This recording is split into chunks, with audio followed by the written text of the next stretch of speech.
2014 Kia Optima. The problem, it's a push start button, as you can see. I believe it's a 6-cylinder on this. So the customer was driving the vehicle. While driving, the customer heard a whirling sound. And apparently, whenever I hear a sound like that, I think of stereo systems, like somebody's amplifier is not grounded correctly. And, well, anyways, while driving, the vehicle, the lights stood on, and all the power stood on, but it lost acceleration. It means you could step on the gas and it wouldn't go nowhere, and it was just stalling. So they put it in neutral from drive, because this is both an automatic and a stick shift. So from drive they put it in neutral, and they tried to push the button and nothing was happening. So safely they were able to pull off on the side of the road. Putting it back in park, pushing the button, nothing would happen. All the power stood on, but when they pushed the power to power it on, bing, bing, all the lights, everything came on, but it would not even make a click sound. It wouldn't even crank. So when they pressed the start button again, it would say goodbye. So this is spoiler alert. It was the starter the whole time. So that's the spoiler. That's the problem with this vehicle. Now, here's something that's going to get you. I never heard of nothing like that ever in my life. You see, if the starter don't work, that means that's when you go to start your vehicle. But when you drive the vehicle, if the car shuts off, that couldn't be a starter. And I've worked on many cars, and so it boggled me. So of course, you know, by me, a person bringing this to me, first I check if the battery has power. And then if there's power to the car, you know that the accessory has power from the fuse of the battery to the car itself. Well, then the next thing you want to do is wiggle the shift on this. You want to try to put it in neutral and see if you can push the button to start it, because it could be the park sensor inside of this. Now, it's a park sensor, and if that park sensor is good, then the pedal. Now, people are going to say there's a fuse to this engine start, but if you press the button and the power comes on up here, then that means the button's working. Now, if nothing didn't come on, of course you would narrow it down to this. Now, I've been messing with this vehicle. I came out to the box, and when I came out here to this box, so let's have a look at this engine. Oh, it's a GDI. So I came out to the box, and of course, here's the fuse. This is outside in the hood on the driver's side, and on the outside of the hood, there's these brown fuses. Okay, considering this is the headlight in the front, here's the battery, so we're going to look at it this way. Here's the fuse, and this fuse goes to the starter. So this is where you plug it in. So you plug it in right here. So let's have a look at which one this is. So from the front, here's the starter, and from the passenger side, counting towards the driver, this would be 1, 2, 3, and 4. There's number 5, but it's number 4, and this would be the fuse. You could actually switch this relay with another relay and put it in there to test if it's the relay. You could do that, but me myself, I have scanner tools, and I got little equipment here and there, and what I did is I jumped this to see if I'm getting power in here. Sure enough, I was getting power on here. So when you press the start button in the vehicle, it was triggering power, but it wouldn't even make a click. It wouldn't even crank to the vehicle. It wouldn't even click from the relay. You would think it was the relay because it didn't even click. But it turned out, would you believe it? No kidding you. Who would ever known? I never seen nothing like this. And I worked on many cars. It turned out it was the starter. Now, on the starter, has 2 pins. Oh, this one's a single. Wow, that's interesting, because mine is... Let me look on this. Make sure I have the right starter. I hope I do. What is a single pin? Anyways, the starter, the whirling sound that the person heard, the customer, is that the whirling sound was the starter activating while the person was driving. How could that happen? That's the only thing I can explain where that whirling sound came from. And then eventually the car died out. So apparently the electrical part in this talked to the brain of the vehicle, and it was I guess the brain shuts the whole vehicle down if a sensor is triggered. Well, that's a good vehicle. I appreciate a vehicle like that. That's nice and all. But to a mechanic like me who works on Chevys and Fords, I would have never guessed it. I would never have thought it was the starter.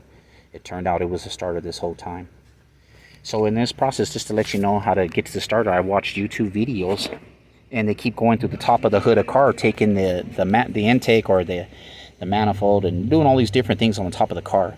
Don't do it. Go from beneath. Now from the bottom of the car, you're going to have these plastic skid plates. First getting the car on the jack stands is going to be hard, because having to lift the vehicle, look where I put my jack stand at, and it looks like it's going to fall off. It's dangerous, but I end up sticking the jack stands themselves in the hole. I used the hydraulic lift one side up, and the whole car lifted up, but I stuck it in the hole, and then I done the opposite side, so I was able to brace it. But keep this in mind, there's these plastic pans, and they cover this engine on the bottom like a dust cover. So take those plastics off completely, and this is what you're gonna see. And the starter, believe it or not, is if you were to remove this wire, I unbolted it. See how I unbolt it from here? And so you can stick your whole arm in there, and you can remove the starter. The starter is only 2 bolts, and here's the good news. The good news is it's just 1 bolt here, and it's just 1 bolt behind there, and it's not hard at all to get out. But remember, always take the hard bolt off first. Don't start with your easy one. Start with the hard one. So start with the back one. But here's a tip for you guys. All right, here's the tip of the day on this car. There's this bracket, and it goes up, and it's above the oil filter. So if I stick my arm up there, that's where the bracket goes. If you remove this bracket, the starter comes out without a fight. Now make sure you disconnect your battery before you take that starter out. Disconnect the positive side, because what you're going to want to do is take the bolts off first. Do not take the wiring off the starter. This is the wiring. Do not remove the wiring from the starter. It's difficult, it's hard to mess with, and you could break the terminal, apparently this clip. It's dried, it's hot, because the engine is hot, it's brittle. First take the bolts off, assuming that you took the battery post off. And then as it comes down, you got so much room that you could take the big bolt off this, and you have this. So it's only 2 wires, so it comes down. Now there's a wire, so when you're on this vehicle, you'll see there's a red paint. It comes down, and this would be your wiring. So somebody said you could stick your hand up there and touch the starter with the wire to test it that way. But I tried, and look at this. This is a plug. So where am I going to pinch my wire to get in there to test it?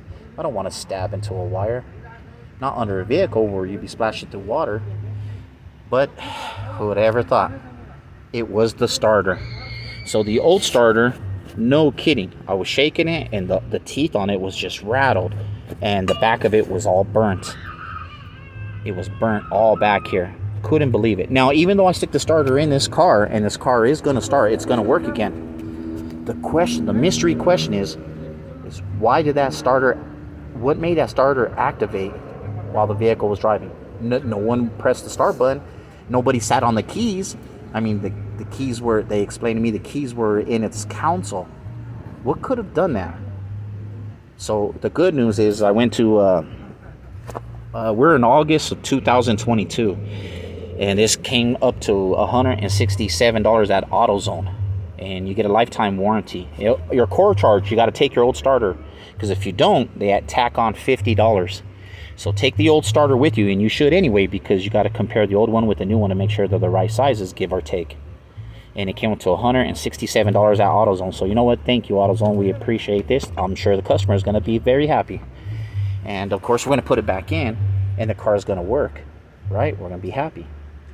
But what if it happens again? What caused that thing to trigger? So I see these videos all day on YouTube, and a lot of people can't figure out the problem. And who would ever think it would be a starter? I mean, I didn't even know that until I dissected the vehicle all the way down through all the sensors, and this is what I came up with. And so there it is. It was the starter. Well, I hope this video helps you out. So if you have the same problem, remember, I checked the from the drive, the park, reverse drive, I checked the sensor from there. I checked the brake, because you got to step on the brake to start the vehicle. I checked all the sensors, the relays, the fuses. I did everything. Couldn't figure out what the problem was.